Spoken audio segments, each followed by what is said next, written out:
Alright, so we got a second trailer for Shang-Chi and the Ten Rings. Now this trailer just dropped a few hours ago. I saw it then and I decided I'd review it a bit later after people finish school. So let's talk about it. Now I like the camera work in CGI. I think Marvel have used way too much CGI and I like how there's a little less of it. And I also love the cinematography. It is outstanding. Quite a lot of films I've seen recently have had a lot of great cinematography. I think that's because of the camera work that's improved over the last 20 to 30 years. And I also like the action sequences. I like how it's going for a more martial arts type of Marvel movie. We've not really seen that a lot, so I'm really curious to see how this movie pulls it off. And I also do like the dialogue used. I like how it's dramatic. I like how it's about stepping up and all that kind of stuff. Even though we've seen this before, it's still pretty unique. But I need to say one thing about this movie. Those are my thoughts on the trailer, but I really want this movie to be a solo movie that does not really need to set up anything in the MCU future. I mean, that's why I love the Black Panther so much. Even though it came out before Avengers Infinity War, it didn't have to set up anything. It just felt like its own standalone movie that didn't need the sequel.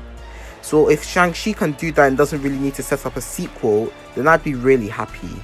And I really love how they're going for this kind of CGI kind of thing. I like how it's pretty unique. I like how it's fresh. It's something we've not seen in an MCU movie before. I told my friend about the trailer and I told him how good it was. And I also said that it feels like Marvel's own version of Mortal Kombat. And I haven't even seen the new one that came out, but I think that this will be better than the Mortal Kombat movie. Also, there's one thing we need to talk about. The inclusion of Abomination from the Incredible Hulk movie. Yep, we're talking about the villain of the most forgettable MCU movie.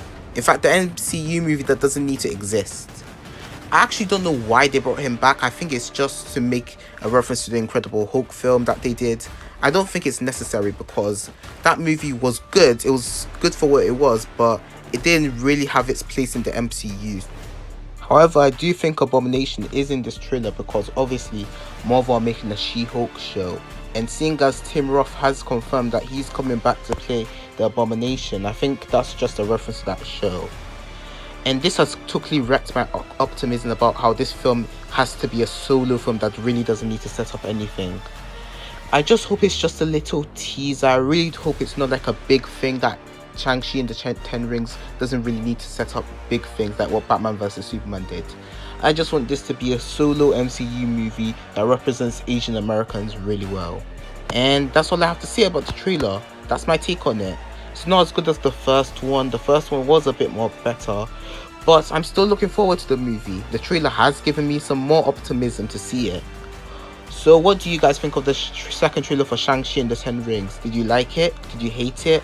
Or are you in the middle? Let me know in the comments below. And also, I'm going to see Fast and Furious 9 this weekend. I may not get it out tomorrow or Sunday, but I should hopefully get it out soon. So stay tuned for that. So thanks for watching, guys. Be sure to like, share, subscribe. And I'm sorry for my absence recently. I was busy with exams and all of that, but now they're over and I'm back on YouTube. And I'll be constantly posting more often. So thanks for watching. Like, share, subscribe, comment and all that other stuff. And I'll see you next time.